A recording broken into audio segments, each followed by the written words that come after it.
Hi, I'm Nancy Laffey from Completely Quilted, and this month I'm demonstrating month 8, the Lotus Blossom Block from the Atlantis Block of the month, which is designed by Southwind Designs, and you can contact us if you'd like to participate in this block of the month.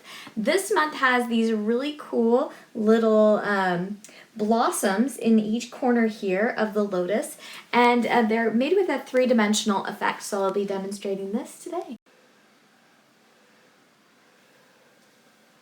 So I'm starting with my center. Again, this is another one of those pinwheel blocks where I've glued my triangles on, and then I've layered a folded rectangle with the fold oriented downwards, and then I'll take these seams, and then after I've taken these seams, I will also sandwich a couple more rectangles to create another pinwheel center. This block has a traditional method of making a flying geese unit. And it's also important in this month that we're going to have both of our gold yellow sunset. So the sunset is actually the sun, so we're calling this sun. And then the gold is this color here. So we want to make sure that we're using the gold as it is called. And then placing our 2-inch blue square here. And I've already marked this from corner to corner on the diagonal, and I'm going to stitch right on that marked line. And then I'll fold this back. That will result in a triangle. And then I'll cut away the excess. So I'll start with those steps and then show you the next.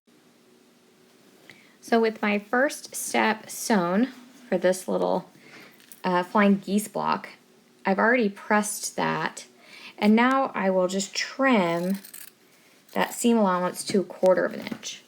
And so now the next step is to place the square on the opposite side, stitching on this line, pressing and trimming in the same manner. So I've finished my flying geese unit, and I've trimmed it. It's ready to go. So now it's going to get pressed in half, just like this. And when I sandwich this, when I sew this, I'm going to sew it in between 2 of my squares.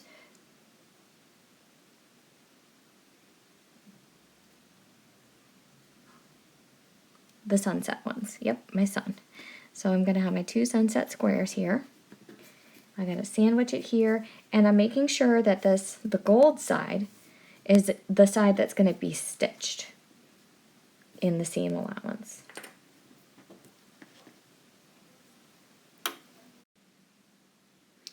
Sometimes this happens and I record everything and then realize that I haven't been recording everything. So you can see my block is complete now, but I want to talk a little bit about these units here. This section here it's something we've done before. So really this is the only new section that you saw just a few moments ago. And all of this top stitching has already been completed, but I want you to note here that this blossom actually isn't completely top stitched. So when you're top stitching, you'll just top stitch on the blue, work your way over, kind of fold this back, and top stitch again. So I hope you enjoyed making this block. The instructions are very good, and so you just don't see as much of what I've created this month, but I hope you are still successful and have fun with this Lotus block.